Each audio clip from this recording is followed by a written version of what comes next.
নমস্কাৰ, তোমালোকৰ যেহেতু ফৰেষ্ট ডিপাৰ্টমেণ্টৰ PhD এণ্ড PT চলি আছে, এই ভিডিঅ'ত জনাই আছোঁ তোমালোকৰ চিলেকশ্যন প্ৰচেছটো কেনেকৈ হ'ব। লগতে তোমালোকৰ 2000+ ভেকেঞ্চিৰ ভাল খবৰ আহিছে, সবিশেষ জনাই আছোঁ। তোমালোকে সকলোখিনি জানিবৰ কাৰণে তোমালোকে কোনো স্কিপ নকৰিবা। আৰু তাৰ আগতে যিসকলে প্ৰথমবাৰৰ কাৰণে চেনেল ভিজিট কৰি আছা, চেনেল ছাবস্ক্ৰাইব কৰি ল'বা আৰু লগত থকা বেল আইকনো প্ৰেছ কৰি ল'বা। তেন্তে ব'লা ভিডিঅ' আৰম্ভ কৰোঁ। প্ৰথমে ক'ব লাগিছোঁ ফৰেষ্ট গেট 1, যিহেতু প্ৰথমে তোমালোকৰ PET হৈছে, PET তোমালোকৰ 40 মাৰ্ক দিয়া হৈ আছে। নেক্সট তোমালোকৰ হ'ব ৰিটেন টেষ্ট, যি নেকি তোমালোকৰ 100 মাৰ্ক দিয়া হৈ আছে।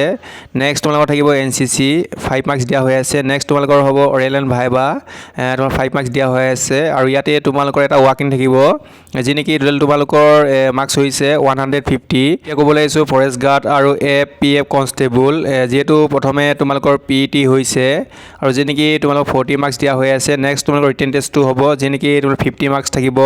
নেক্সট তোমালোকৰ NCC আছে 5 মাৰ্কছ আৰু অৰেল এণ্ড ভাইবা আছে তোমালোকৰ 5 মাৰ্কছ, টোটেল তোমালোকৰ 100 মাৰ্কৰ হ'ব। ইয়াতো তোমালোকৰ যিখিনি ফৰেষ্ট গাৰ্ডত এপ্লাই কৰিছা তোমালোকৰ কিন্তু ৱাকিং আছে। এতিয়া ক'ব লাগিছোঁ ড্ৰাইভাৰ কনষ্টেবল আৰু ড্ৰাইভাৰৰ, যি নেকি প্ৰথমে তোমালোকৰ PET হৈছে, যি নেকি তোমালোকৰ 40 মাৰ্কছ দিয়া হৈ আছে। নেক্সট তোমালোকৰ হ'ব ড্ৰাইভিং টেষ্ট বা স্কিল টেষ্ট হ'ব, 10 মাৰ্ক দিয়া হৈ আছে। নেক্সট তোমালোকৰ ৰিটেন টেষ্টটো হ'ব, যি নেকি 50 মাৰ্কৰ হ'ব।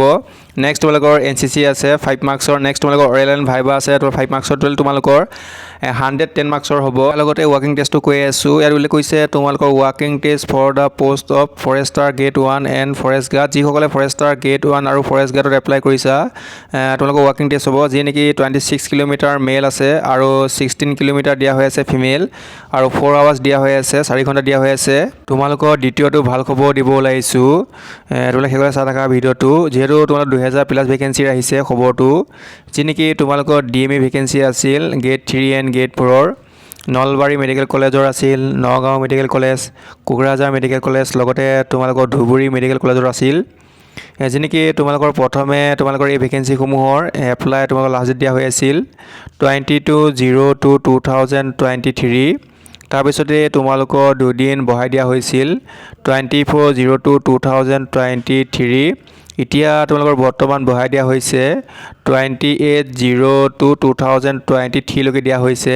যিসকলে আগত এপ্লাই কৰিব পৰা নাছিলা তোমালোকে কৰি ল'বা। তথাপিও তোমালোকৰ চাবাটো বহুতেই ডাউন হৈ আছে, তোমালোকে ধুনীয়াকৈ চেক আউট কৰি এপ্লাই কৰিবৰ কাৰণে চেষ্টা কৰিবা। যদি তোমালোকে এপ্লাই কৰিব পাৰা তেতিয়াহ'লে বহুতেই ভাল হ'ব বুলি ক'ব পাৰি। নিশ্চয় তোমালোকে জানিব পাৰিছা। ভিডিঅ'টো ইমানখিনি আছিল, ধন্যবাদ।